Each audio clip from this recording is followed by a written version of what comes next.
Okay, got that going. And got this one going. So we're going to launch into part 8. This one is called the Sith Lord, Sith. And this one deals with it refers to a curious figure that lingers in the background of many of the individuals and organizations and ideas that are explored throughout this particular section. And it says the Italian occultist and philosopher Galileo Cesare Andrea Julius Evola, Evola, a largely obscure figure in the English-speaking world throughout the 20th century. Evola has gained notoriety of late after being name-dropped by a former Donald Trump campaign manager, Stephen Bannon. While there is much dispute over the extent of Evola's influence over Bannon, there can be little question that Evola had yielded an enormous influence in elite and academic circles for decades. From Romania, both famed mythologist Mircea, Mircea, Iliad, Eliade, and the World War II fascist paramilitary Iron Guard counted him as an influence. Now, remember Iron Guard, because we came across them when we were talking about the underpinnings of the World Anti-Communist League and hold on. Something happened to Bridget there. When we were talking about the World Anti-Communist League and their foundation group in Eastern Europe, Iron Guard and Romania was part of that group, along with the Nazis that had been in Ukraine and Croatia as well. So all of those made up the fascist elements and underpinnings of the World Anti-Communist League. So I don't know what happened to Bridget. I guess they're playing games. Hold on just a second. Space crashed. Can you hear me, Stellar?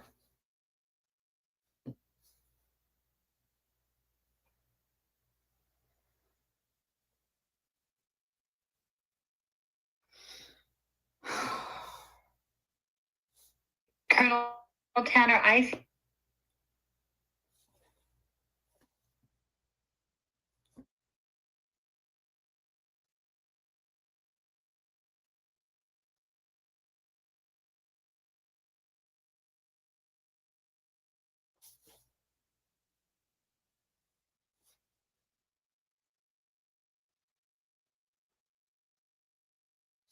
So I heard her at the very end, but I had already hit the end button. So we're going to start the space over again.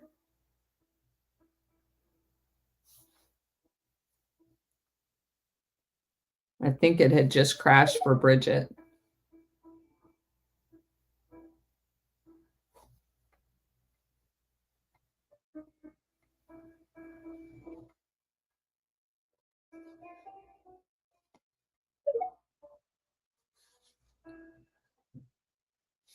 Crazy, crazy, crazy trying to get the truth out.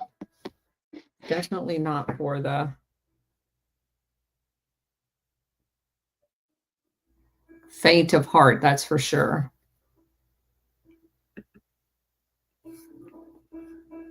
All right. Oh my gosh, they freaking suck. Bridget's in here now. Okay, thank you. Yeah, I heard you right at the very end, but I had already hit end. So I don't know if it was just Bridget's part that crashed, but I heard you right before it disconnected, but I had already hit the button. So anyway, All right. So we're going to do it again. So anyway, basic. Hey everybody, let's try and do this again. If you guys don't mind, let's repost and say part 2. Yeah. So I heard you right at the very end, Stellar. Yeah, you were banding really, really bad, and then all of a sudden it just crashed. Okay. So is this better? Can you guys hear me? Yes. All right. That sounds great. All right. Thank you. All right. Take 2. So this part of the book is called The Sith, Sith Lord, and it's going to talk about an Italian occultist and philosopher, Giulio Cesare Andrea Julius Evola, Evola. Now, Evola was talked about by Stephen Bannon at one point, and we're not sure exactly what the relationship was there. But Evola has had a relationship with many people in academic circles and elite circles for a very long time. And the author goes on to talk about the influence that Evola had on Romania and their fascist paramilitary entity called the Iron Guard. And I mentioned that that's very, very important because the Iron Guard was part of the World Anti-Communist League underpinnings. So if you guys remember, the 3 basic, there was much more, but 3 basic elements of it was Romania, Croatia, and Ukraine. So very important correlation there that they looked to Evola for inspiration, and you're going to find out why. Evola's influence had spread to Nick Griffin and other key figures of the British National Front, which later became the British National Party. Also, Alexander Dugin in Russia was influenced by Evola, and his Eurasian movement had received much support from the Russia security services. The Greek fascist Golden Dawn Party also were big fans of Evola. And there's a full-length examination of Evola's life and ideas. But this guy doesn't obviously want to take the time to spend a good chunk of the book about it, because you can go look that up on your own. His focus is the relationship that Evola had with the elements of the Nazi party, both the SD portion and the intelligence portion, housed in the SS, which of course would have been Reinhard Gehlen and Otto Skorzeny. The SD was the chief agency tasked with setting up the escape routes called the rat lines post World War II. And that becomes important because, of course, Otto Skorzeny played a huge role, not only in setting up the stay behind units prior to the end of the war, but also was part of the rat lines. Some of the personnel of both of the units, SS and SD, were incorporated into Bloodstone and Gladio. Evola's ties to the SD may have began as early as the mid-1930s. During this time, one of Evola's chief Italian patrons was Roberto Farinacla. I'm going to spell that Farinacla. And, excuse me. Yeah, he was the past Secretary General of the Fascist Party and a member of a thing called the Fascist Grand Council, which is extremely interesting. During this time, Farinacci routinely fed information to Colonel Eugene Dollman, Dollman, the SD's top asset in Italy. Dollman would later go on to play a crucial role in Operation Sunrise, in which Allen Dulles negotiated the surrender of the German forces in northern Italy, along with elements of the SS. Dollman would be involved in Scorzini's network for some time. It would appear that Evola had befriended Dollman at some point with his association with Bernacchi. There has been speculation that Evola was working for the SD during the later 1930s when he was actively courting Elenade and the Iron Guard in Romania. It wasn't until the final years of the war, however, that Evola's relationship with the SD appears to have blossomed.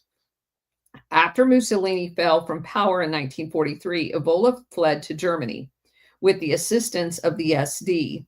In Berlin, he worked for the SD Italian section.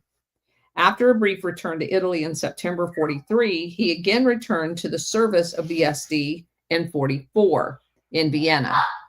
Now, what I find very interesting about this is this fleeing to Germany, because you know who else fled to Germany around this exact same time?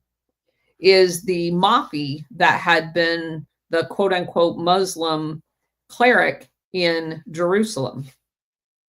So I'm wondering why there was almost kind of like a circling of the wagons at that particular time. Wonder what was really going on. From this point until the end of the war, Evola's activities are shrouded in mystery. Many accounts insist that Evola performed vital liaison services for the SS in an effort to create the European Army for defense of the continent from the advancing Soviet Union. Evola attempted to rally fascist leaders in Central Europe to the cause. However, historian Kevin Coogan, Coogan, alleges that Evola himself claimed to have been involved in intellectual research during the final months of the war. During this time in Vienna, Evola had provided with a host of arcane books from the Mount 7 is part of the Nazi element. And from the security office of Hitler's forces. There's some dispute as to whether Evola was conducting this research on behalf of the SD or some other aspect of the Nazi forces. It was largely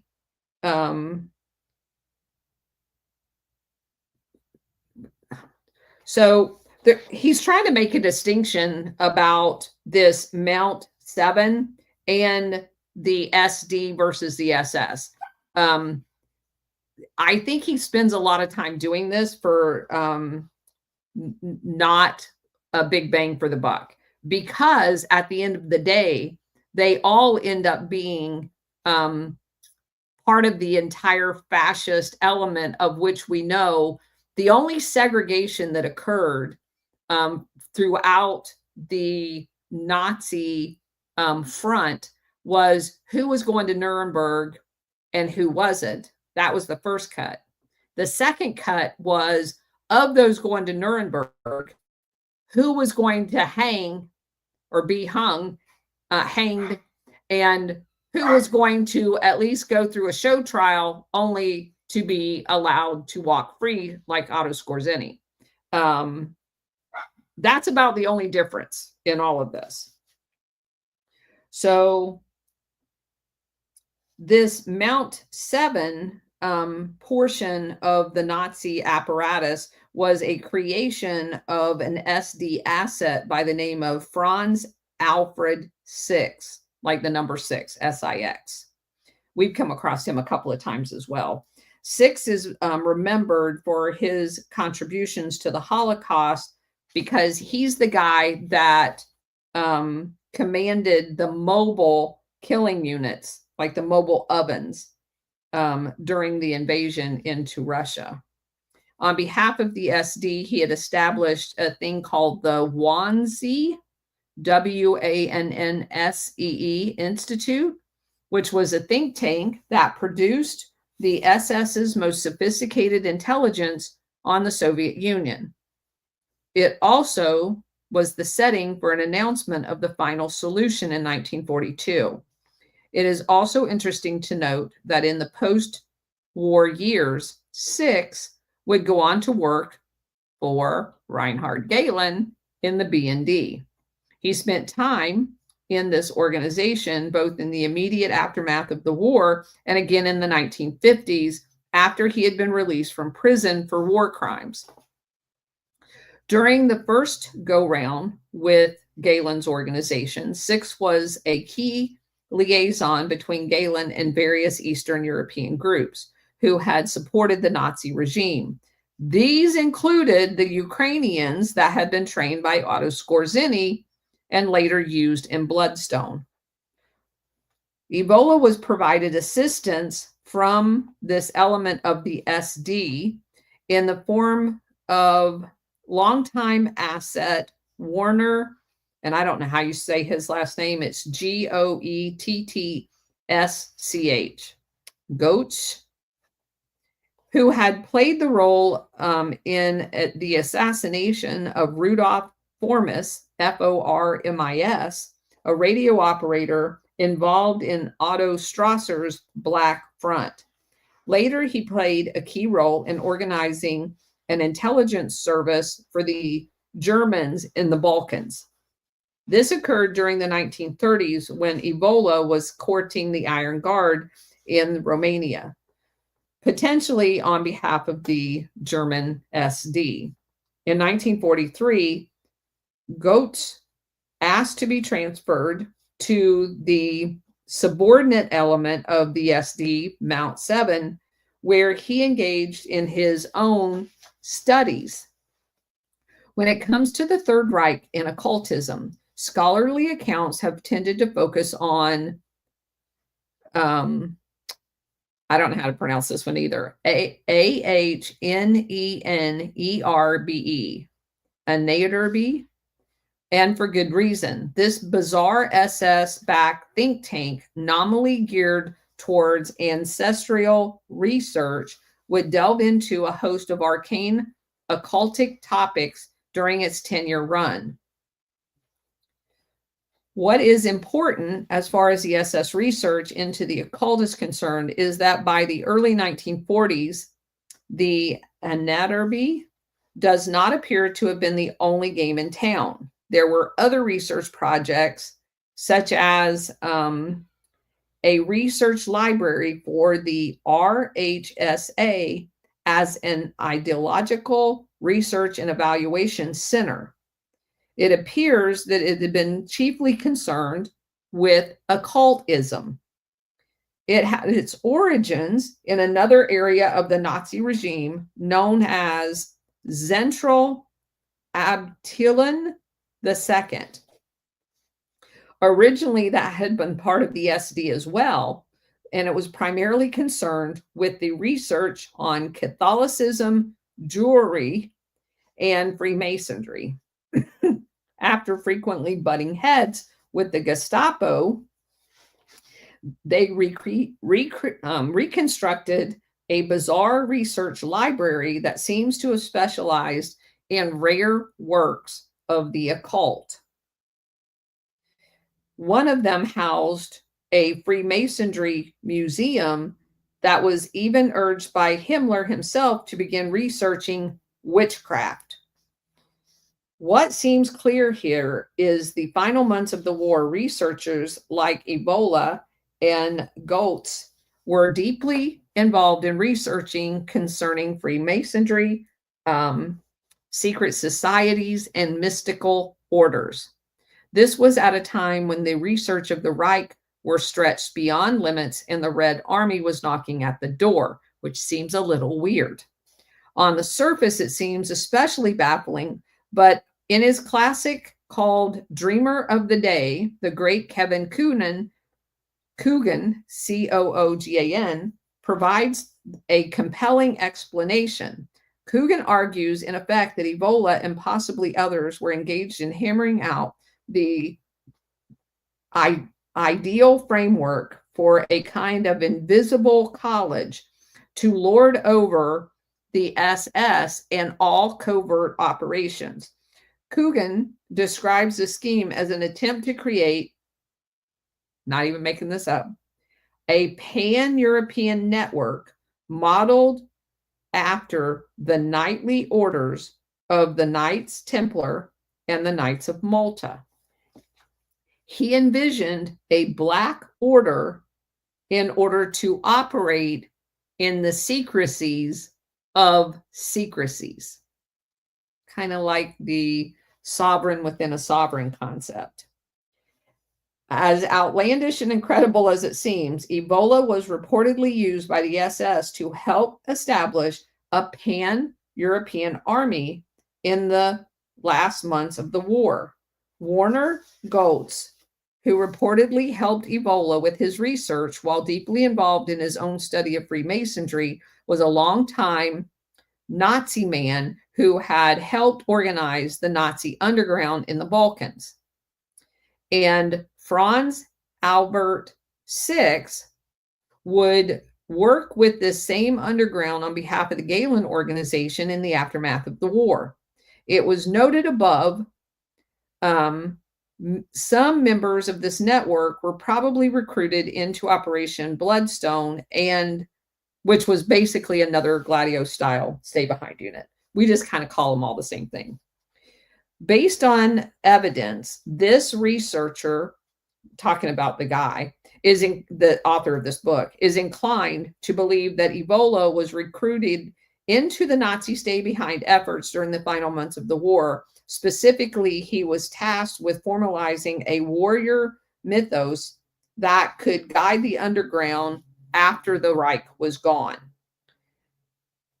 He says if he's correct, then there's a strong sense that Evola's work overlapped with that of Otto Skorzeny, and it most assuredly did, who appears to have been playing a lead role for the SS and the Galen organization. While the guy writing this book says he is still trying to determine if Skorzeny and Evola ever actually met, there are at least 3 potential links between them. One was already discussed with Eugene Dolman, who befriended Evola while he was in Italy and who later worked for Otto Skorzeny in Operation Gladio. As for the other 2, the first under consideration goes back to the early 30s when Evola first began to make inroads into the Nazi party. He found early support from the Herren Club, which is the Gentlemen's Club, a powerful political group composed of leading industrialist and ultra-conservative politicians that had facilitated the Nazis' rise to power. We would refer to them as the International Syndicate because they are the same people that funded Hitler. Luminaries include Fritz Thyssen, Friedrich Flick, F-L-I-C-K, and Franz von Papen, P-A-P-E-N, who was the German chancellor from 32 to 34. For our purpose, the most noteworthy is Heimler Schlotz. I don't know if that's how you pronounce the name, but it's the German banker that comes up in every single one of these stories. His first name is H-J-A-L-M-A-R. His last name is S-C-H-A-C-H-T. Of course, he was referred to for many years as Hitler's banker. He also became the Minister of Economics for the government when the Nazis were in power. Schlott is widely credited as with the German miracle that enabled Hitler to rearm in the intervening years when supposedly they were so strapped they couldn't make the reparation payments.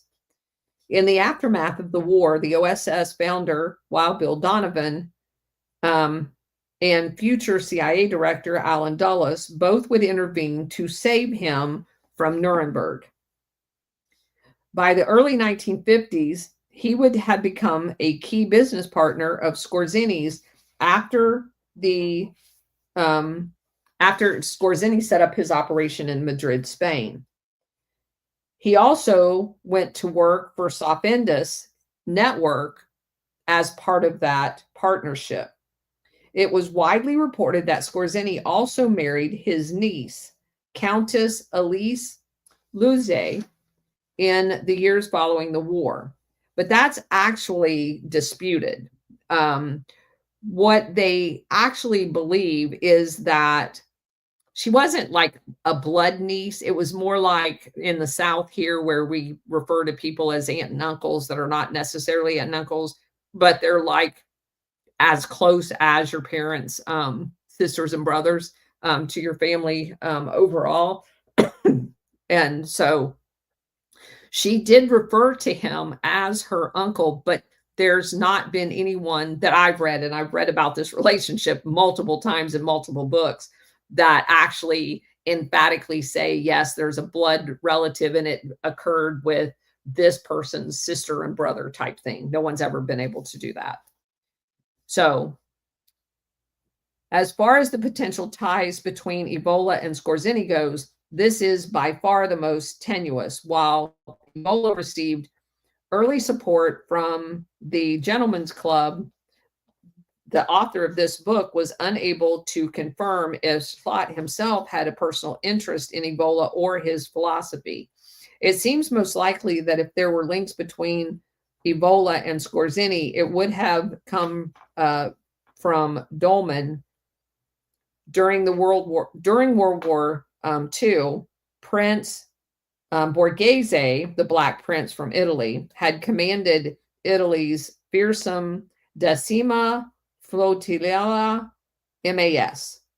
While the showing of the Italian military on the whole was quite pathetic, the Xmas, literally X-MAS, was something completely different. Borghese and his frogmen were generally considered the pioneers of the now like famous SEAL teams and Navy commando units. Borghese, like so many figures discussed in this essay, was a pioneer in what was referred to as special operations. After southern Italy fell to the Allies, the Xmas was transferred into the feared anti-partisan force in the north of the country. Borghese and his men were under the direct command of Karl Wolff, WOLFF, who later spearheaded Operation Sunshine with Eugene Dolman. The Xmas would later also be used against the Allied forces in the South, as well as U.S. Army Rangers. They would also establish a spy network in Switzerland that worked closely with the Nazis. But beyond this, Borghese and his men were also used to infiltrate stay-behind networks into Allied-occupied Italy. That would engage in espionage and sabotage, and these units were specially feared. This researcher had been unable to determine if Borghese's stay-behind efforts were linked to Scorzini's similar efforts in the final months of the war. We've not only established that link, they're very proud of it. But there's no question that both men collaborated on several projects during the war. As was noted above, Borghese and Scorzini would continue their relationships in the post-war years, where Borghese received refuge in Madrid with the assistance of Scorzini in the aftermath of his failed coup in 1970. Delachaux had followed Borghese as one of his chief patrons to Spain as well. During the 1950s, Borghese appears to have extended his patronage to Ebola as well. The Black Prince would write an introduction to Men Among Ruins, a pivotal article, book, whatever you want to call it, in fascist circles. The timing of all of this suggests that they were all working together, because they were. In 1952, Ebola's former SD patron, Eugene Dolman, would go to work for Otto Skorzeny in Madrid as well. During the same years, Skorzeny entered into his long-term partnership with the Nazi German banker Slot.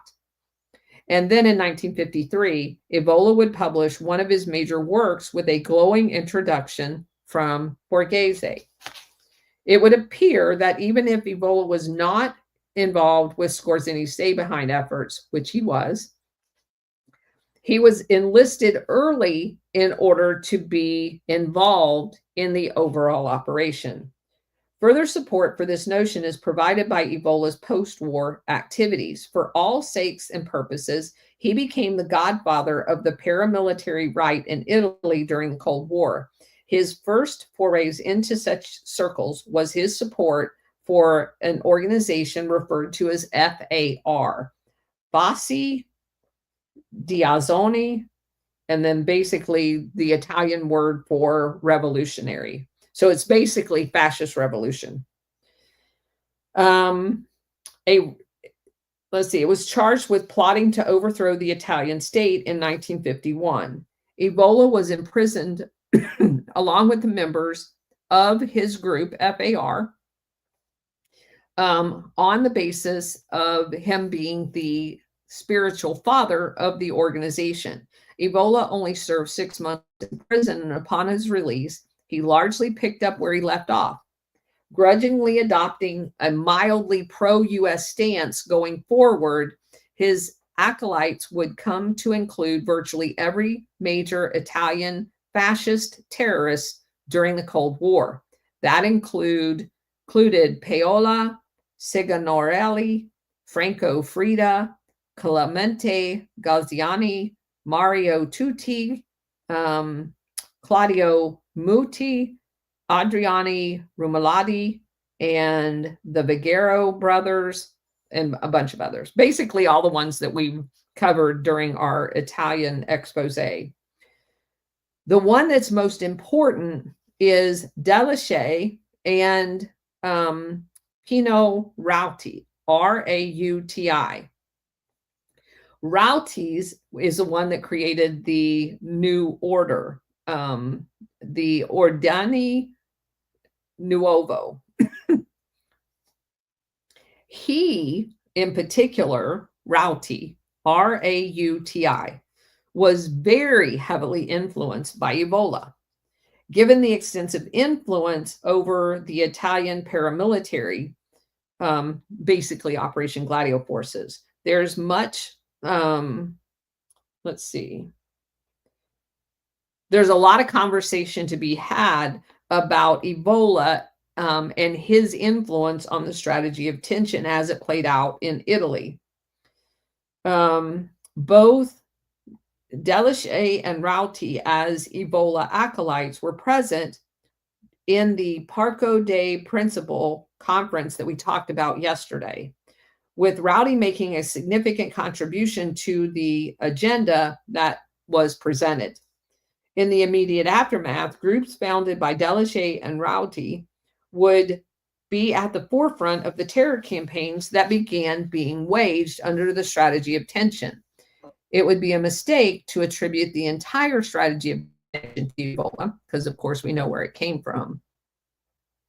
But given the fact that this guy's a Satanist and a cultist and everything else, it's very interesting that he is playing a pivotal role in all of this. Not for us, but just in general as a note.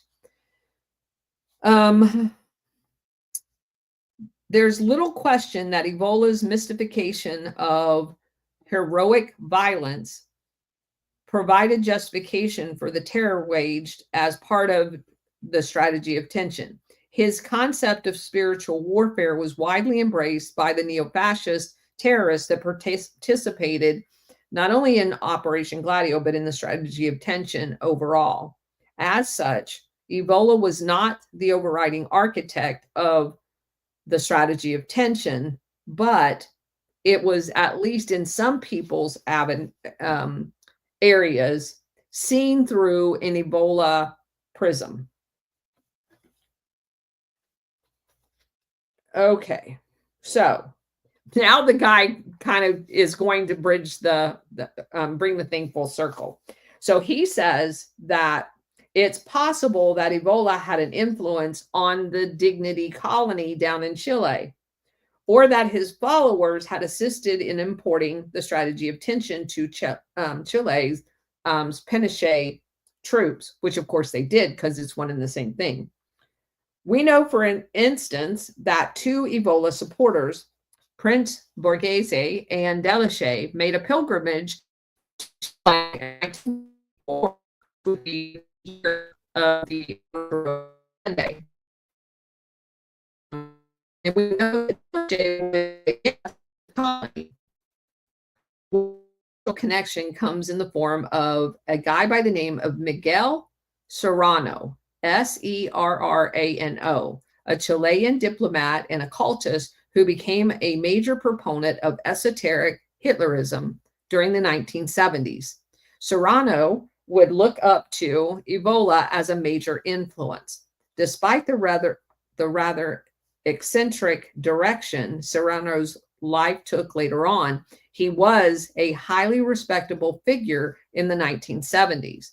His 1965 work, C.G. Jung, Jung, and Hermann Hesse, A Record of Two Friendships, that was the name of his book, had a moderate success in English. He had corresponded regularly with Jung between 1957 and 61.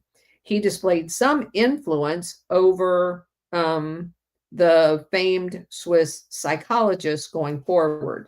Serrano joined the Chilean diplomatic corps in 1953. He continued to serve into the 70s. He was posted to India and eventually became the Chilean ambassador there in 1962.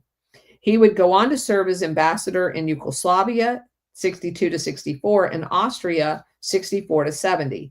It would seem that during Sorrento's time in Austria, he became very well acquainted with the Nazi underground. During this time, he befriended Leon Degrelle, Degrelle. And keep in mind, I just have to say this, Austria, because it comes up repeatedly, is where Otto Skorzeny and much of the network that was allowed to survive post-World War II in the Nazi underground, weirdly enough, comes out of Austria. And if they were not from Austria, they spent a lot of time in Austria. I find that fascinating. So we've got Leon Degrelle, Hans Ulrich Rudel, Rudel, and Otto Skorzeny himself. He personally met with Ebola as well. It will be recalled that Skorzeny, as well as Rudel, were all guests of the colony as well. Is Sorrento's evidence of an Ebola influence over the colony? It is highly, highly speculative, according to the author here, but Skorzeny would have almost assuredly been aware of Ebola, which he was, and I've learned that from other books.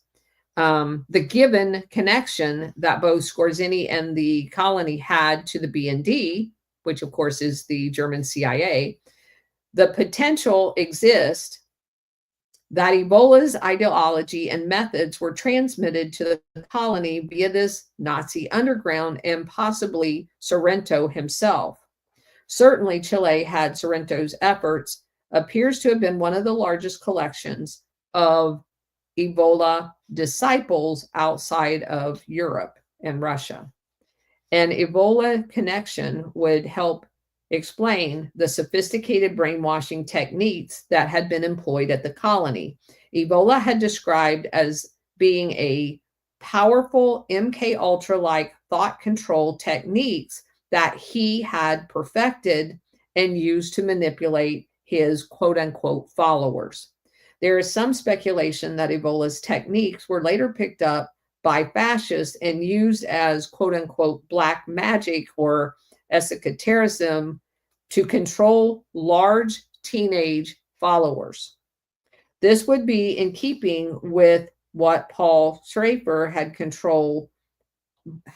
had used to control the people that followed him down there and the ones that he recruited at the colony. Peter Lavenda, who visited the colony during the late 1970s, reported rumors of some type of an occult religion being practiced there.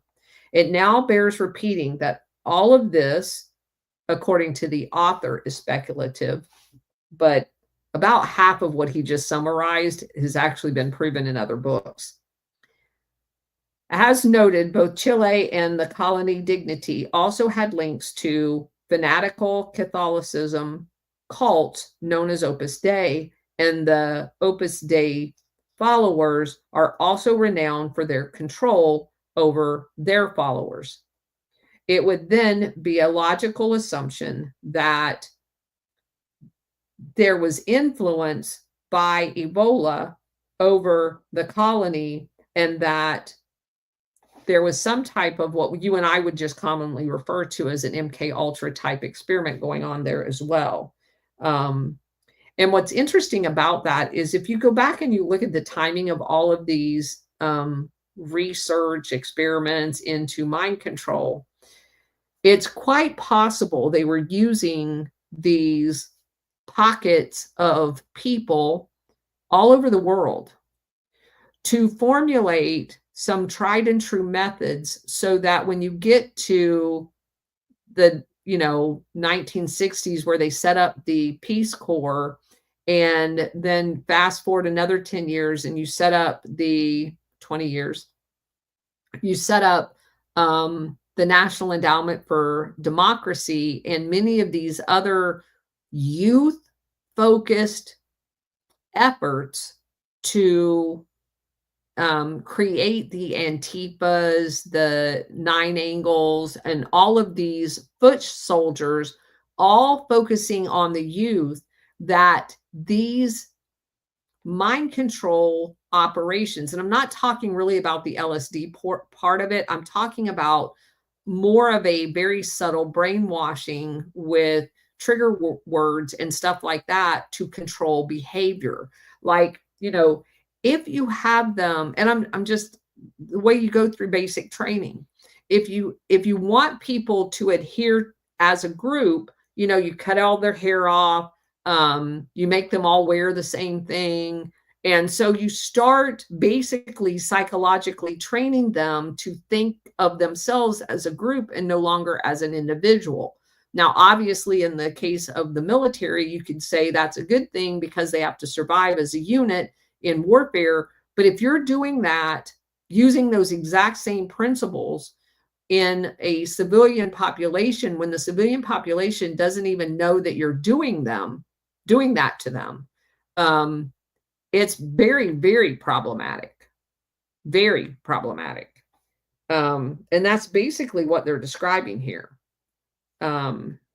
So just wanted you guys to have that name, Ebola, because it's come up, I believe, in one other book, but it is not a very well known, and I had not saw it in the context in which he brilliantly wove, although he says it's kind of not proven and speculative, but if you look at all of the people that were basically Ebola disciples, and they're all in and around the colony, I don't think you could say that there's much space between the two.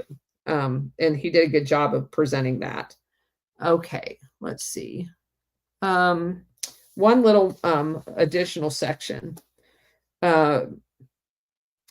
He jumps over into basically somewhat of a new topic in the private security, which, of course, because we're talking about Operation Gladio, and it goes hand in hand with the private military and that type of thing, because really that's what Operation Gladio is. It's a private military under the auspices of, it was billed as an anti-communist thing.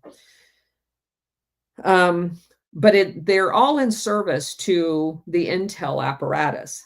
So he starts with the aftermath of 9/11 and the creation of the quote unquote global war on terror, and saying that, of course, not only did you have a psychological trauma inducing Operation 9/11, but it immediately gave rise to the increased security state and the increased demand over private intelligence and private military companies. For many Americans, the deployment of all of these new version of privateers, which, you go back to privateers, they looked an awful lot like pirates back in the day. And you see a fundamental shift in the way the United States is going to wage war. In actuality, the global war on terror brought to light a process that had been going on for quite some time. Again, all the way back to the days of the pirates. For the history of the U.S., they have looked to the private sector to perform intelligence functions. In the Civil War, the infamous Pinkerton National Detective Agency first rose to prominence, excuse me, when it was enlisted to protect the president-elect Abraham Lincoln as he traveled across country by train. Allegedly, a plot had been uncovered to assassinate Lincoln then, though there was no conclusive evidence it actually existed. Maybe it was a false flag. Regardless, the Pinkertons were soon enlisted by General George McClellan to provide intelligence for his army. When McClellan became the Union general, the Pinkertons took over much of the intelligence functions for the Union Army, in addition to forming an early version of the Secret Service to protect Lincoln. Pinkerton, Alan Pinkerton, the founder of the agency, personally oversaw the former and it proved to be a disaster. He consistently overestimated the Confederacy troop strength, contributing to McClellan's hesitancy to engage his opponents. That's interesting. Wonder if that was on purpose. It always is. Pinkerton's loyalty. Well, and it's funny that you say that, because keep in mind, as we have uncovered historical new truths, we find out that all of Europe wants the South to win. They want to perpetuate slavery because they have an entire continent of slavery. And much to people's chagrin, of how they want to say that it was the blacks selling the blacks into slavery. That's the most bullshit thing I've ever heard of, now that we all know the real history of this. It wasn't the blacks selling the blacks into slavery. There wasn't a single piece of Africa that was under the control of a black man. Not one. They were all European colonies under the control of the Europeans. And if we knew our fucking history, we would have never allowed that argument to have like 1 inch of sunlight in it, because it's bullshit. Okay. So having said that, obviously the Europeans don't give a shit about slavery. They love it. They've been involved in it for hundreds of years on the continent of Africa. And they owned the shipping companies that took the slaves back and forth. They were making bank on every aspect of slavery. So did they pay tribes to bring people to them? Absolutely. But that's no different than what we've been doing with Operation Gladio and paying entire governments, like in Nicaragua or Guatemala or Honduras, you name them, any of them. We paid those people to offer their citizens up to U.S. and Western oligarchs as slaves. Okay? So don't get all excited that we're not involved in that, because we certainly are. It's been going on for a long time. That's my only point. And we proved with not Algeria. What's the other one? Not Angola. It's just north of Angola. The colony that we created there to export. Liberia. Thank you, Stellar. Liberia, where we basically took over that country to repatriate the slaves back and make them quote unquote free. And all they did was go and set up their own government there and enslave the indigenous Liberians. So again, slavery begets slavery begets slavery. It's a thing. And you need to understand the history to understand how complicated it is and why nobody gets reparations. Sorry. We've all been enslaved here. So having said all of that, you have the North and the South issues, whatever, however you want to look at that.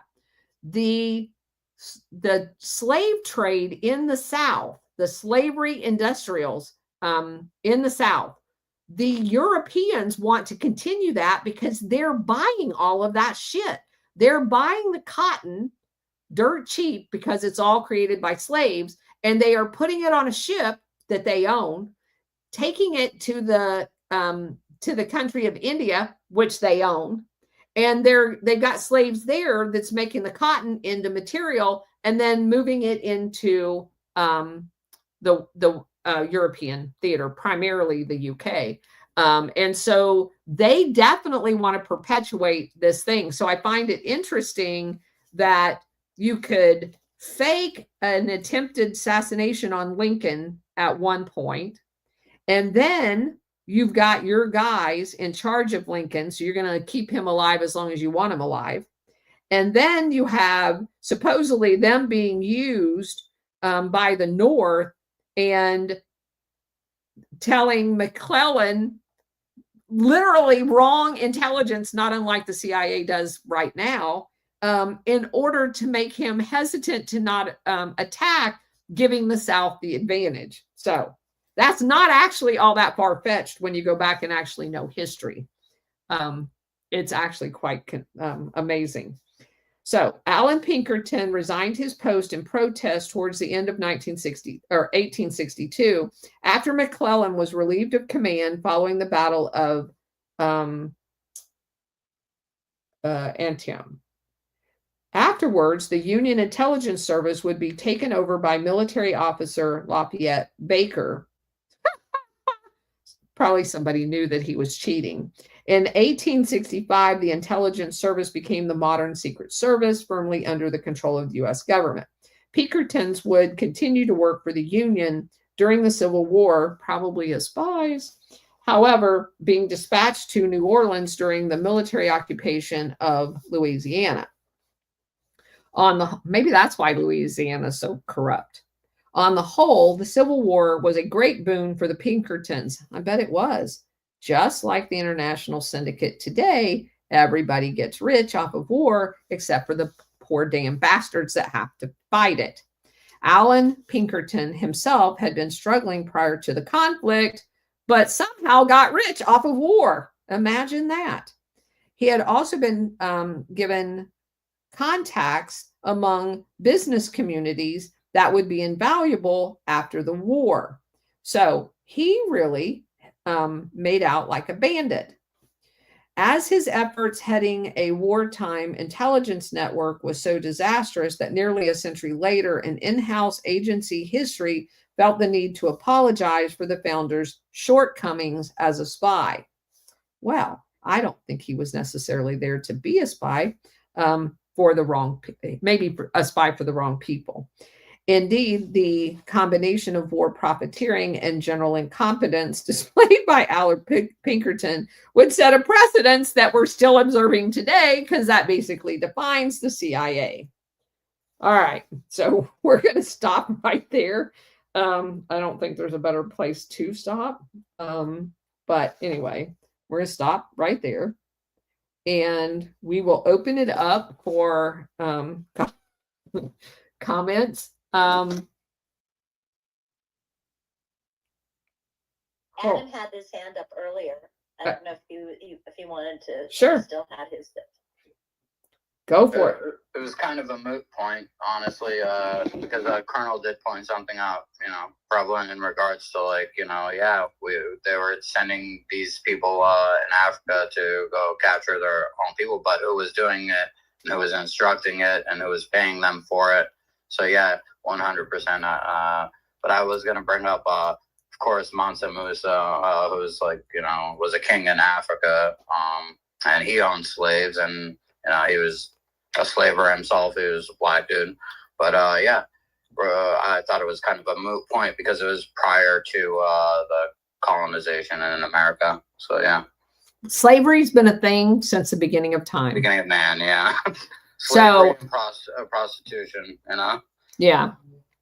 Oldest and I'm sure that professions. I'm sure that the prostitutes were also slaves. So good point. Touche there, Stellar. You're rocking today. I do have to say there was one case of black person showing other black people into slavery. That would have been Oprah. Well, I would say also the the Arabs are probably historically the biggest slave owners, I believe. Correct me if I'm wrong, Colonel, of course. I don't know how you could say that, since the Europeans enslaved myself, so I don't mind saying it. No. But I'm saying that the Europeans enslaved the entire continent of Africa. That's a shit ton of people.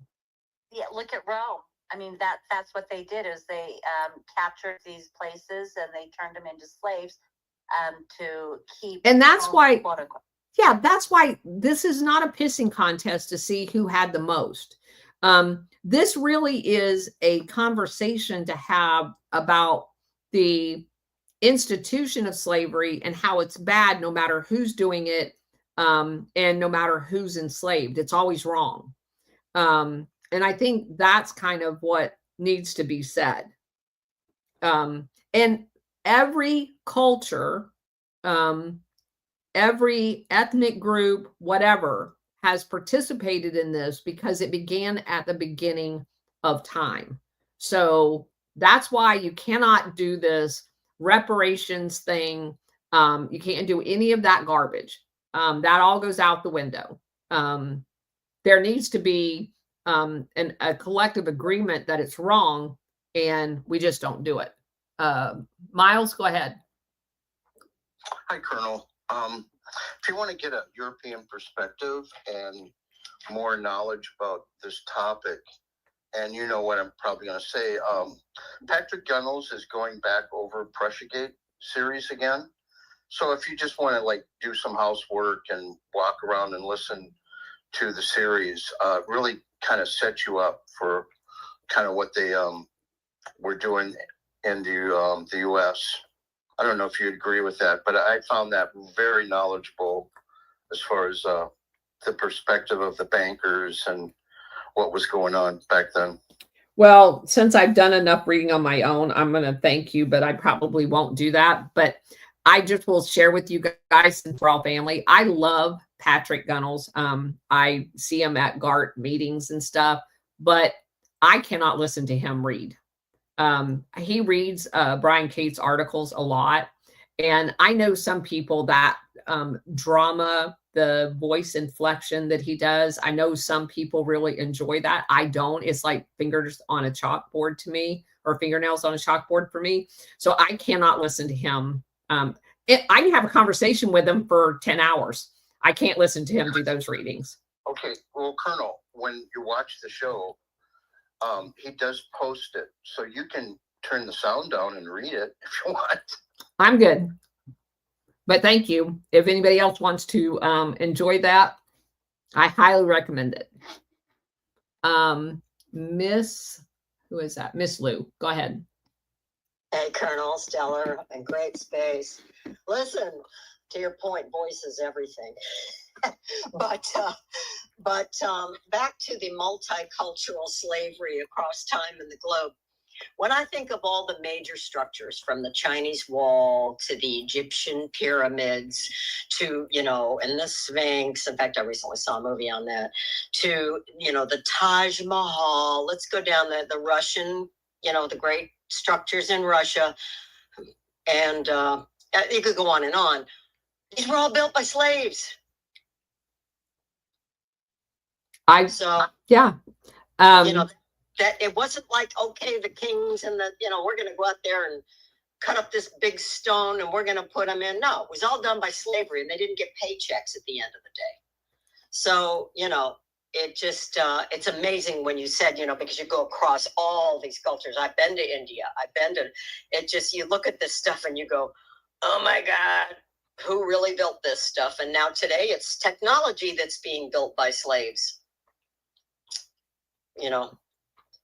The precious minerals that go into chips and everything in Africa, all slavery. It's not just diamonds. Anyway, thank you so much for everything that you do, Colonel, because you are the connect the dot girl more than anybody I've ever seen. And I'm going to hound you to the day I die about Benghazi. Okay. Noted. Go ahead, Carrie. Bye. Bye. Carrie? Hi. Hi. So I just wanted to add something. I studied art. So the first city was Mesopotamia, the first big cities. And that is what we frame out as like Iraq, but it was really more Persians. Anyway, they had indentured servants.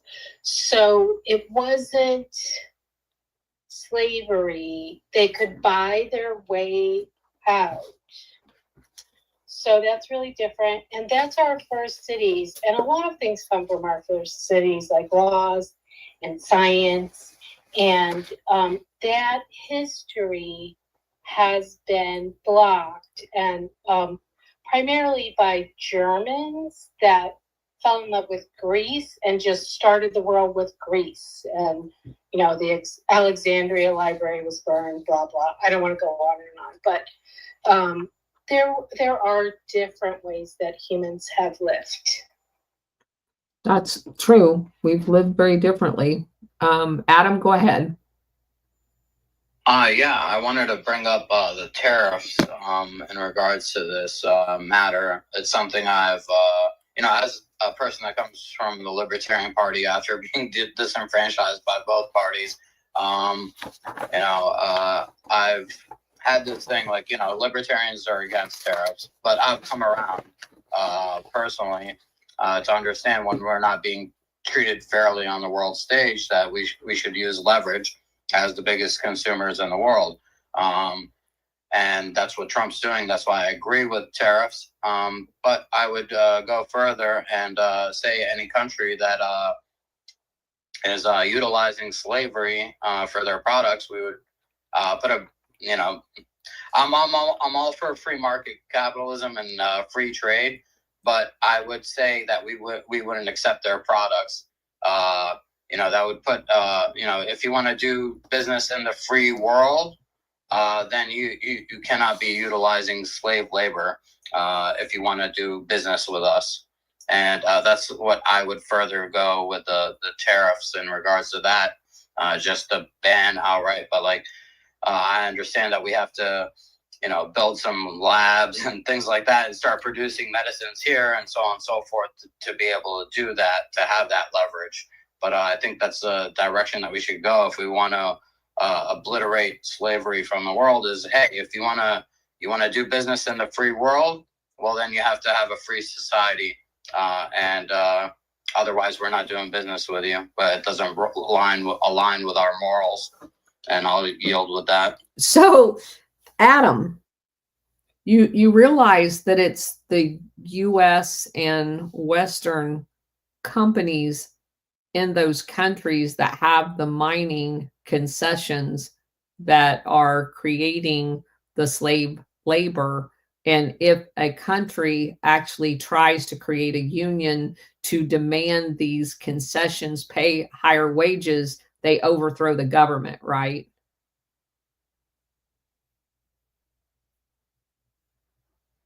Do you understand that? Well, hold on. You're saying that I understand that the people incentivizing this are here, and they're not incentivizing it, they're doing it, and they're not allowing it to They're be doing it. corrected. So I'll just give you an example. In Okay. the United Fruit, which is now Chiquita Bananas, they went down and they bought off all of the people in multiple countries. And we'll just take Nicaragua, for example. They bought all of the corrupt people.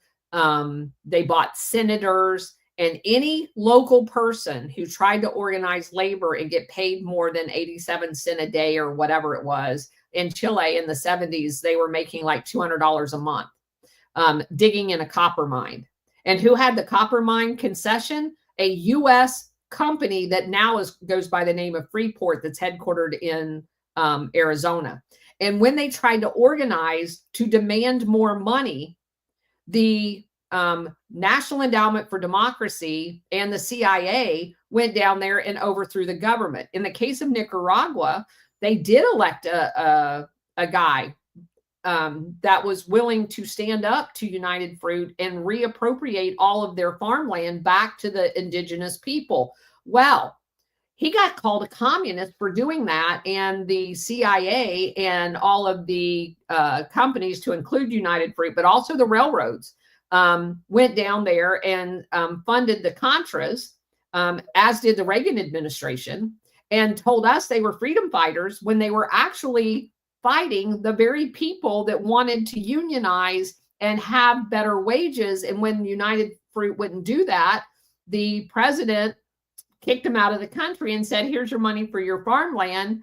We don't want you here anymore. And they basically tried to overthrow his government repeatedly. So saying that you don't want to trade with anybody that engages in slavery means you need to look in-house and have the companies that are creating the slave labor through mining and whatever else. Oh my God, it's huge. Monsanto and all of the palm oil plantations all over the world, they have stolen people's land and enslaved them.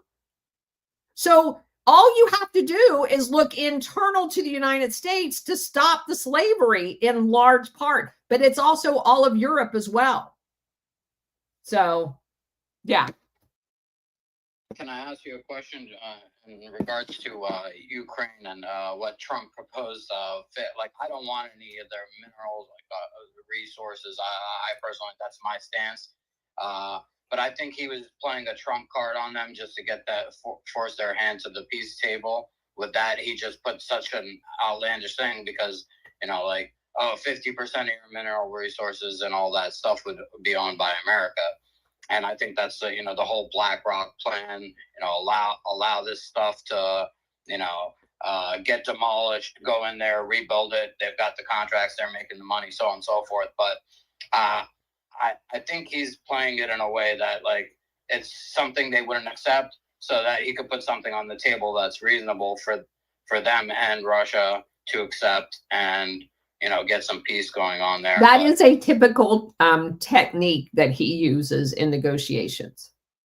That's why the art of the deal, I was thinking, when people, people were saying 50%, I'm like, we don't want that. We want to make America great again. I like them to, have their resources and, do whatever with their own resources and, trade.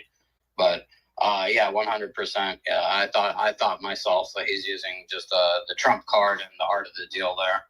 It will be interesting to see how that plays out. That's for sure. Tim, go ahead.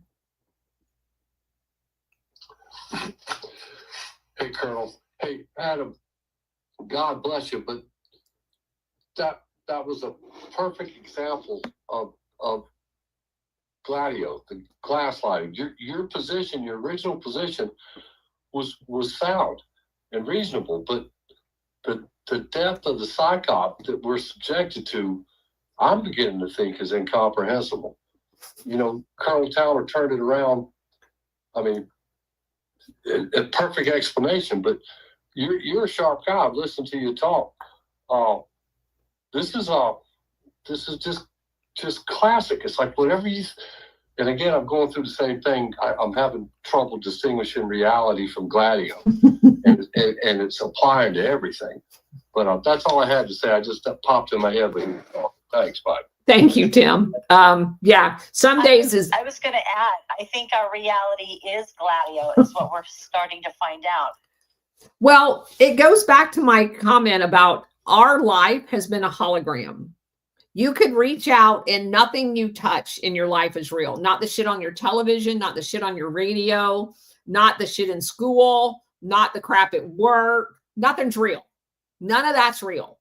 It operates to keep us in a lulled state of compliance, when in fact, what's on the actual other side of the hologram, if you actually stuck your hand through the hologram, is an iron cage that we've been in. We've been imprisoned to and indoctrinated into giving our wealth away. So, Cousin Nick, go ahead.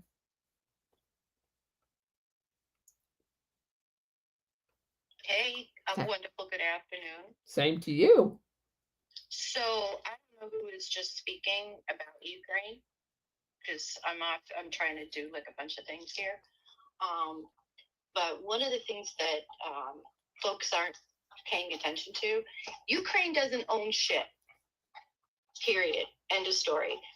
Ukraine has sold off all of their assets, all of their farmland for 10 cents on the dollar. What they haven't sold off, including the rare earth minerals, are now inside of Russian territory. Those people voted to be part of the Russian government. They are no longer part of Ukraine. And Ukraine isn't going to get those territories back. So Trump knows that Ukraine doesn't own any of it. That's why Zelensky won't sign anything. He can't.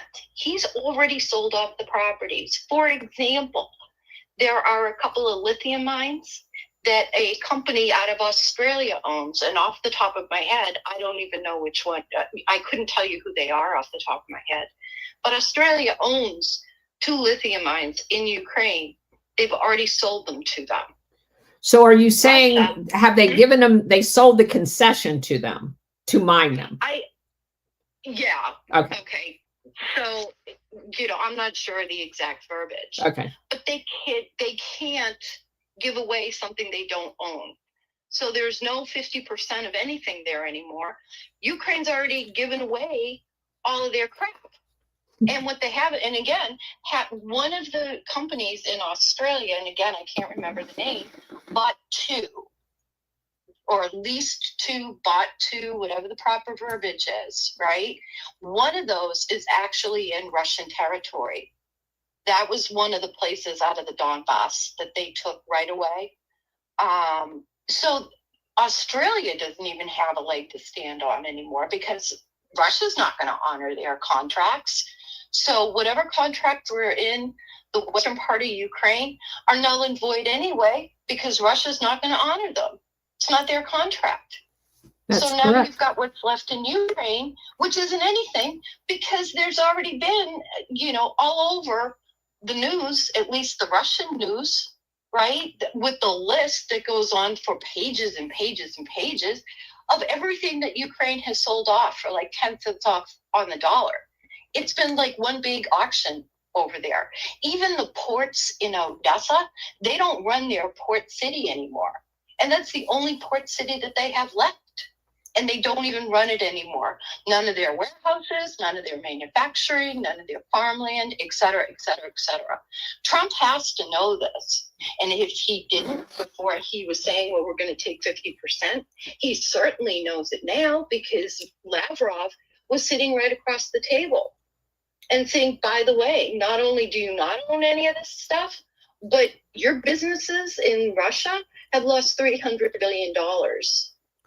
So he definitely knows it. He definitely knows it. And I think he's making those points so that it has to be reported on, all of the things that you just talked about. Absolutely. Yeah.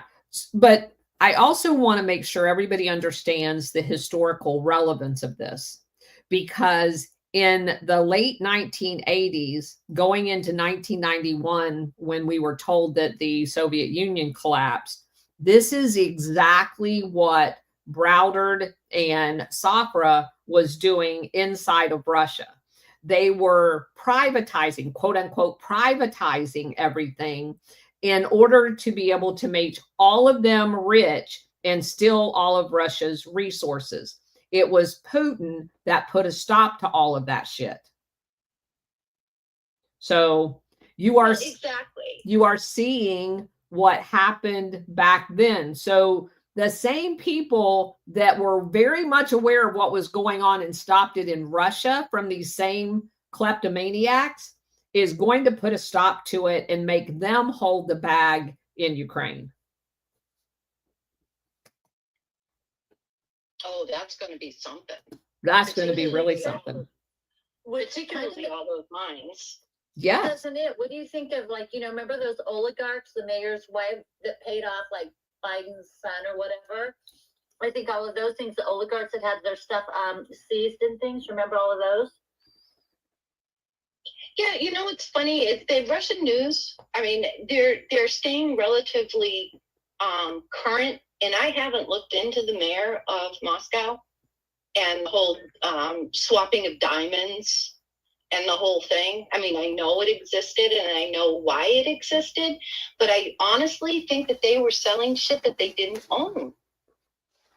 I don't know if that had like a whole lot. I think she was like the friend of a friend that was getting them into Ukraine. Because I had not seen like a whole lot of influence with the Bidens inside of Russia. Well, okay, so in clarifying that, they're not going to necessarily talk about that either, because that would be terribly embarrassing. And Putin's not stupid. So if any of these people were actually selling out Russia, these people go to prison. I mean, they just do. They had one mayor that was embezzling or something like that. They caught him and he's like in hard labor for like 3 years. Right. And they don't wait like 6 years for trial. It's like, no, you go to trial. Here's the evidence, and your ass is in prison for 6 years.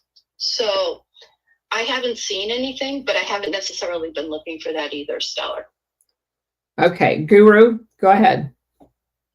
Okay, so yeah, good afternoon, people. How are you? Just getting into my day over here. I've got meetings to go into soon. But just on that lithium, European Lithium, an Australian company, has agreed to purchase Ukrainian company Petro Consulting to obtain special permits for lithium mining and processing in Ukraine. Now, that's according to the Australian stock market, right? A post from them. To close the deal, Petro Consulting needs to unblock special permits for lithium mining and processing at 2 fields, Chevroleski and Dobra, through the courts. According to the agreement milestone, Millstone, that owns Petro Consulting, will invest 20 million in European lithium, with 2.5 invested immediately and 15 upon closing the deal. So there's shit going on in the background, guys. But yeah, the statements made were obviously Millstone, who owns Petro Consulting, is in the deal in Ukraine. I just wanted to add that, Colonel. Thank you. Thank you. And that's the name of it. I'm just going to say thank you as well. It's the mill something, right? That's them. So he's articulating the fact that they had basically what has been referred to in all of these books as the concession to do the mining. It's basically saying that you're going to bring all of the hardware, all of the equipment to basically harvest. And there's usually a percentage given to the government, and then the profits, and a percentage given to the concession. And this was one of the big things that we've learned throughout Operation Gladio. One of the things that you were never allowed to do was change the percentage. So if you were like in the Middle East, where we learned that with the overthrow of Mossadegh in Iran, where he was getting Iran was getting 14%, and the UK was taking 86% of the profits. And everybody knew that was not fair. And Mossadegh wanted it fixed, and he offered the UK 50-50. and the UK said no. Well, the UK ended up with 50 because the US, in coming in and cooing Mossadegh, took the rest of their profit. And so they could have just, the UK could have just said yes to Mossadegh, and Iran would have been with a government and the same amount of money. But that wasn't the point. The point was, you're not allowed to be a nationalist. You're not allowed to control your own destiny. You have to be on the receiving end of a giant kick in the ass and under the thumb of NATO. That's the whole purpose of this drill. And so anybody that, or a NATO aligned country. So all of this is very important, and kind of the reason why we went to the effort to educate everybody of how these things work. And so remember the one guy in Italy that ran the government's natural gas and oil went to Libya to renegotiate their concession, because they were a major importer of Libyan oil. And he wanted to give them 50-50. Well, they blew his ass out of the air. They blew his airplane up on his way home. That was an Operation Gladio event. And they said, oh, well, it was just mechanical failure. And then 10 years later, they dig up his body and realize that his gold ring had explosive material embedded in it. And that's how they changed the determination that he was murdered. This all matters. Let's see. All along, go ahead.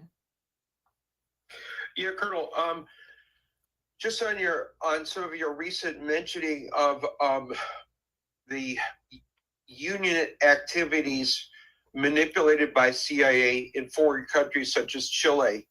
I think that the dispute between Walter Reuther of the UAW versus George Meany, who was like complete CIA man in as far as unions, but not just domestically, it really played an impact on the CIA's international manipulation of unions, like through A-Field and some of the things that you and the gang have mentioned over here.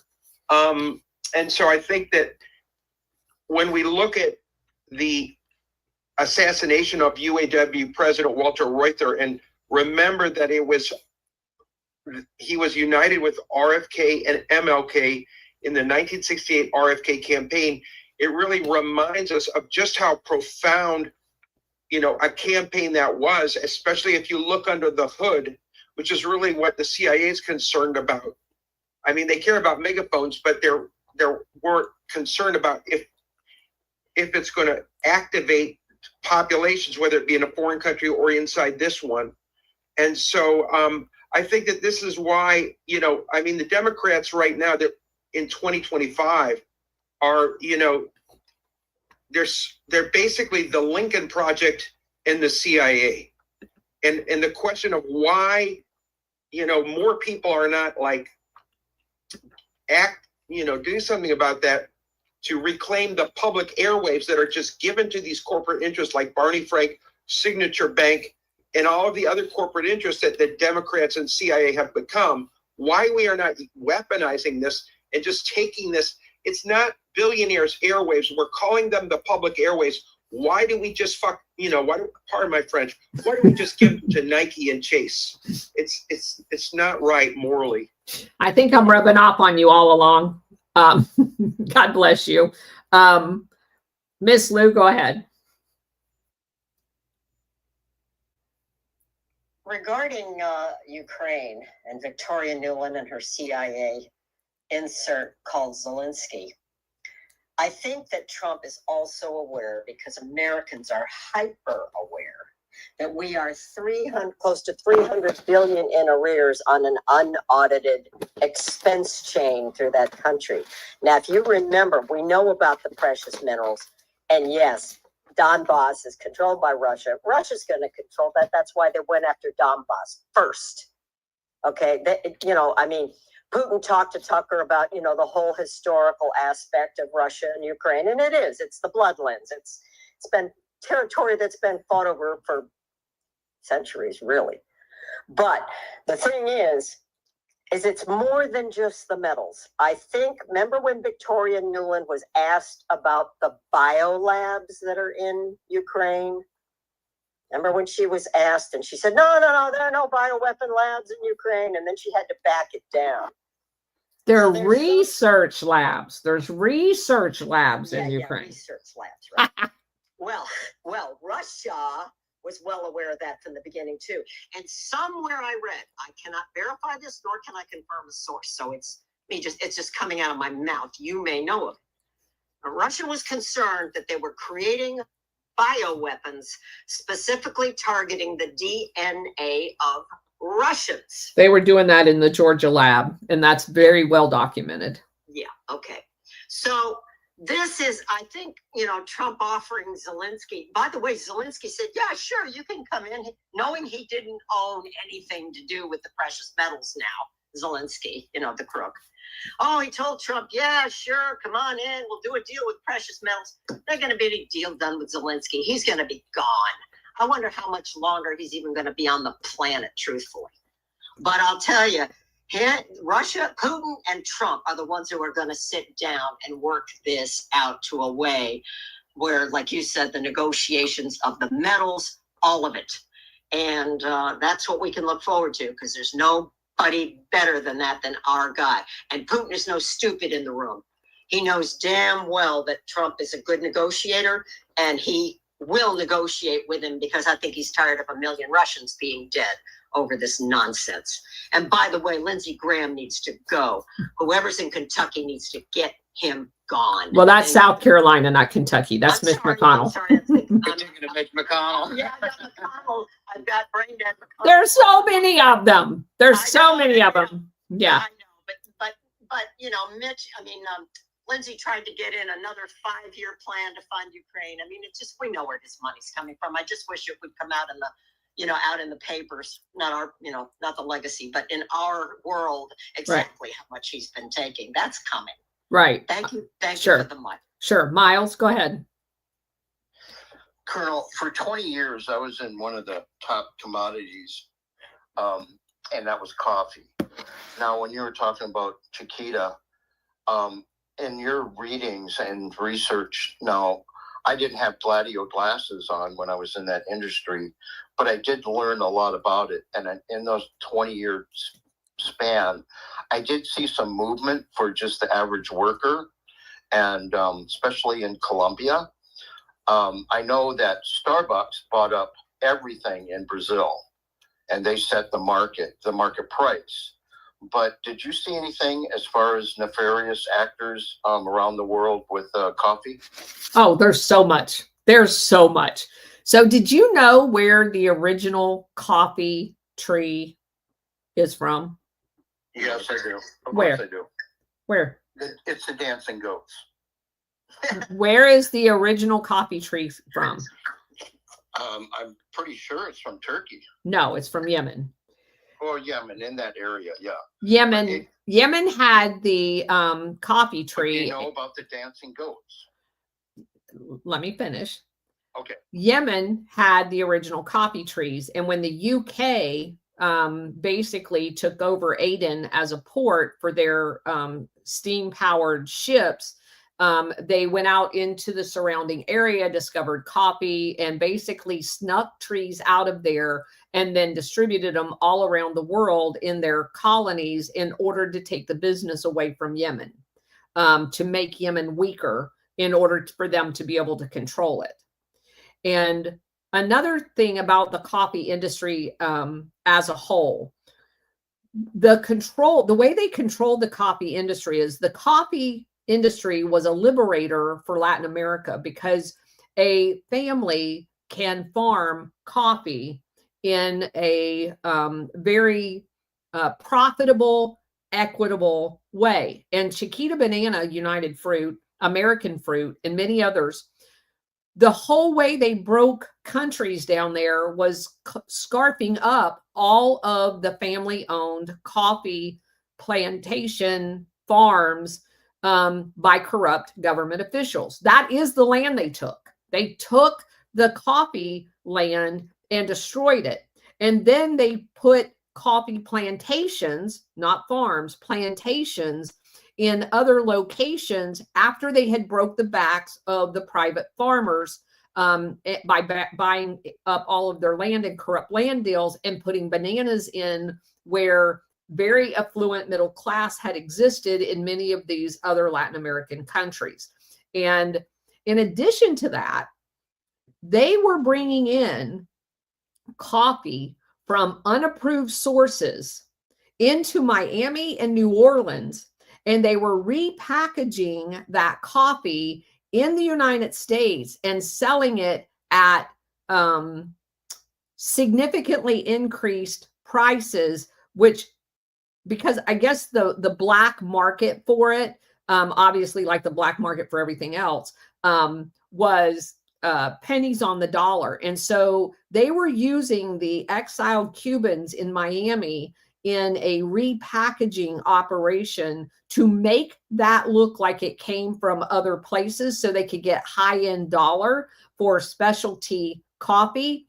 But it basically had been confiscated in many of the Latin American, so they were basically robbing them and then bringing them into the United States illegally in some of these ships. That was like a front for the CIA. That was just another money-making opportunity for them. Well, I know there's a lot of fraud in the business, and that I was shocked about that, especially down in New Orleans. Especially in New Orleans. Yeah, the current crop, past crops, and but what about tea? We also dealt with tea, and I'm sure that they manipulated that too, because that's another huge commodity around the world. I think that's the number 2 drink that people drink is tea. You got water and then tea. Yeah, I've not come across tea too often. Coffee comes up all the time. Well, the tea is interesting because you only have 3 varieties of a tea tree. And, you've got Ceylon, but when we were going to go to like one of these producers, because they're organic, they take everything away from you. They have their own school, they have their own hospital, and it takes years to be trained how to pick the leaves. I mean, I don't want to go into too much of it, but it's pretty extensive, and these companies treat their workers well. Cool. Cousin It, you had your hand up. Are you still there? Yeah, barely. Somebody had mentioned the death toll in Russia, and it's nowhere near 1 million. I just want to make that clear. That is Western propaganda. Now, Ukrainian deaths, unfortunately, I mean, I don't wish evil on these people, Nazis or otherwise. They are close to 1 million. It is the Ukrainians. They are up to like 700,000-800,000 dead. But Russia is not. It's about 10 to 1. I mean, it's still a substantial amount, but it is not 1 million. That is Western propaganda. That's all. Thank you. That was me, Cousin It. Thank you. I stand corrected. I meant the war. I meant, over 1 million in the war. I'm sorry to specify Russians. But no, you're fine. I want to tell you real quick, Colonel, I hate the CIA even more for their intervention in coffee. Because that is, I don't drink water. I don't drink tea. I don't drink anything but coffee. So they can just lay off the coffee. Yeah. It's been a tough road to hoe for a lot of the people down there. But because basically they took their livelihood away. Okay, I don't see any more hands. If somebody else has anything, Carrie, go ahead. Yeah, I had my hand up. I don't know what happened.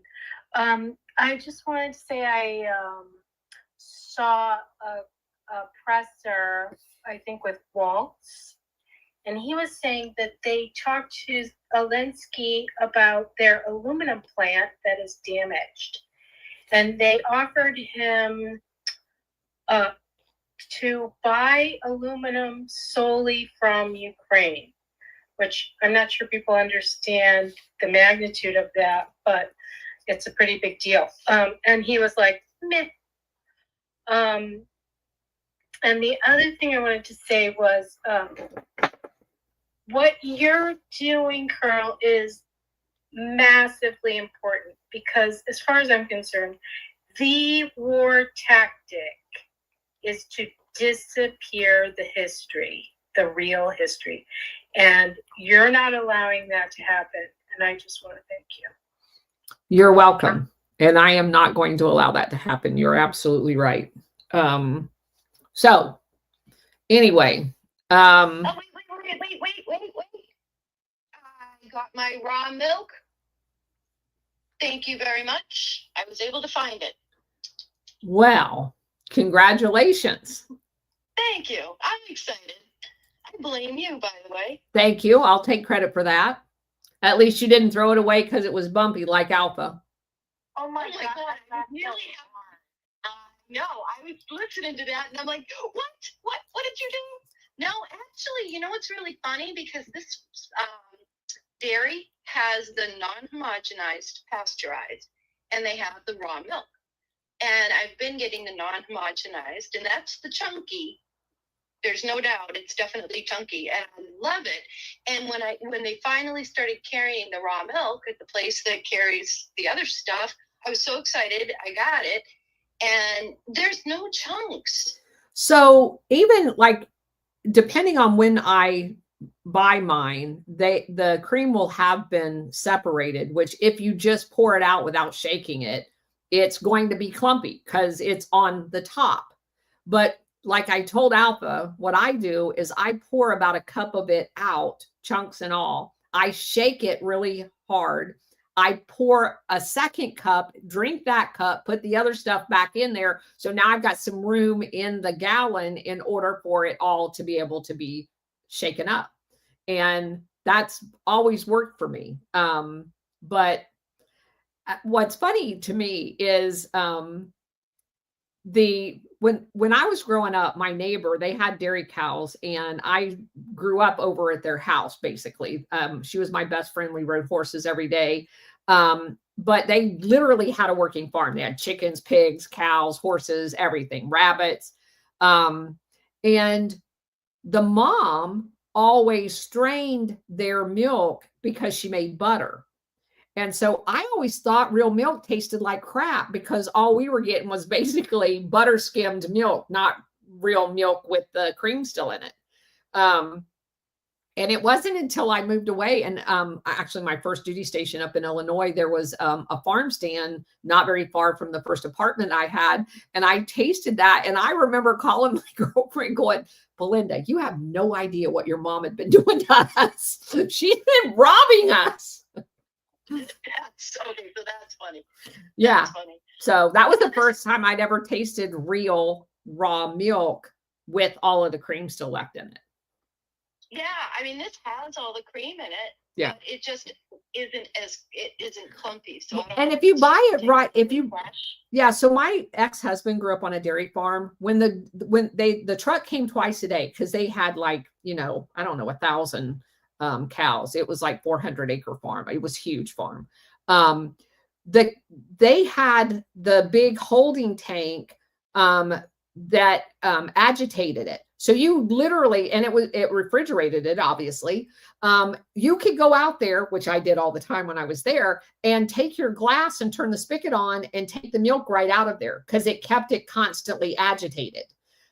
So it was never clumpy or anything, obviously, because it has like an auger in there that is constantly moving the milk around. And that helps all of it stay refrigerated because the refrigerant in that tank was on the outside. So that auger kept it moving around, kind of like an ice cream maker setup. That's what it looked like on the inside. And so you could literally just take the milk right out of the tank. And if you were to get that milk goes immediately to the plant, and that they sold their milk to a whatever, I don't know what you call it. The distribution center actually packaged their milk and sold it in the local area. And so if you were to get their milk that afternoon after it had been put in those jugs, it's going to be completely still mixed up. So that makes perfect sense. It probably indicates that you're getting much fresher milk that hasn't had the time to be able to separate from those augered holding tanks, because anybody that has an actual functioning dairy nowadays have those things. So Yeah, I'm really excited about it. It's really I'm good. glad you It's found it. delicious. Yeah, I'm glad you Yeah, found it. me too. Me too. It only took like 6 months of whining for them to finally carry it. So, and right, this is how popular it is, people. Not only did they finally get it in there, but somebody has pre-ordered 5 gallons every week. So, how cool is that? Yeah. Everybody is finally giving the middle finger. And I can't even drink, right? I always thought I was lactose intolerant and I couldn't drink milk ever since I moved away. Because when I was a kid, we had a dairy where it would come in the glass bottles Right. on the porch. Right. And that was like Christmas, because when it was cold out, the cream on the top would freeze. So it'd be like ice cream. But anyway, and I always drank milk. And then when I moved away from that area and couldn't get that milk anymore, I couldn't drink milk anymore. Yeah. And I thought, well, they always gave you the bullshit line, oh, you're just lactose intolerant. Nope. Like, no. Yeah. No, I'm drinking this milk and not having a problem. Yep. So there you go. So many people say that. All along. Yeah, Colonel, the banter regarding coffee and its relationship to workers and labor and the international syndicate, especially in Latin America, reminded me of this truly stunning article written by he's a guy at University of Loyola University in New Orleans. So he's like it's an article about Inca, the Information Council on the Americas, which, as you remember, it was one of the group that aided and really, into some degree, handled the New Orleans frame of Lee Harvey Oswald. And it's something that is linked up to the International Trade Mart, which existed, as you know, in like Montreal, Dallas, New Orleans. Yep. And some writers, very kind of correctly in my view, have suggested that this is kind of like the Rockefellers and the International Syndicate sort of pre-building sort of venues of internationalism, and also the World Trade Center in New York, by the way. You probably have read some of this as a way to sort of gradually grind down the sovereignty of the American citizens and give it to the internationalists. True. Okay, so this article kind of describes this pre-existing, really, kind of an industrial intelligence organization that is very easily turned into a means of framing Lee Harvey Oswald. And the article does an extremely good job, in my opinion, of sort of showing how intelligence interconnects with, this shipping economy with intelligence ties in Central America, which is where we know that Sullivan and Cromwell, comes right out of the shit. But it's an amazing article, and there's amazing surprises in it as well. I just think people will really like it. Oh, good. And I see you posted it. Thank you for posting that. I'll definitely take a read. Okie doke. Thank you. Thanks. Great show. Thank you. All right, guys. We're going to sign off. We're trying to set up a space this weekend. I don't have a day or time with, hold on, let me see. I'll tell you. It's a group of people, but there's one guy that generally does the hosting. Let me find the Coyote of Wall Street. And he's supposed to get back with me on when he wants to do it.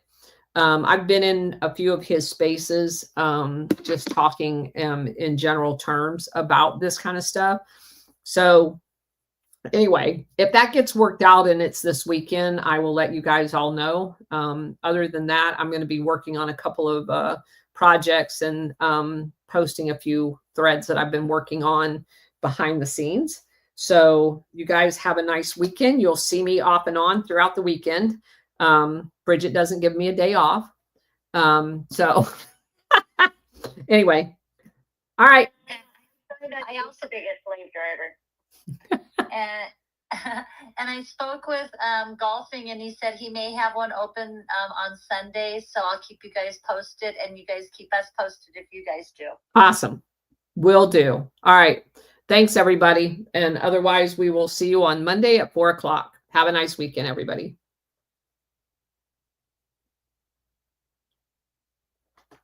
All right. Thanks, you guys, for being here. Appreciate it. Make sure on the Rumble link that you give us a thumbs up. If you have not subscribed to our channel, it's free. Please do that.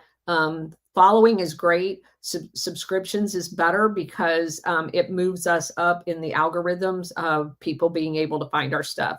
Now, I know you guys will find it absolutely impossible to believe, but if you if you search on Rumble for Operation Gladio, you almost never see any of our material. And yet we have more material out there on Operation Gladio than any other single source. So we definitely need to drive up the subscriptions to the Colonel's Corner in order for them to show up in search results. So please, if you have not done so, go subscribe to the Colonel's Corner. You do not have to pay anything. And I'd really appreciate it. So thanks for being here, guys. Bye.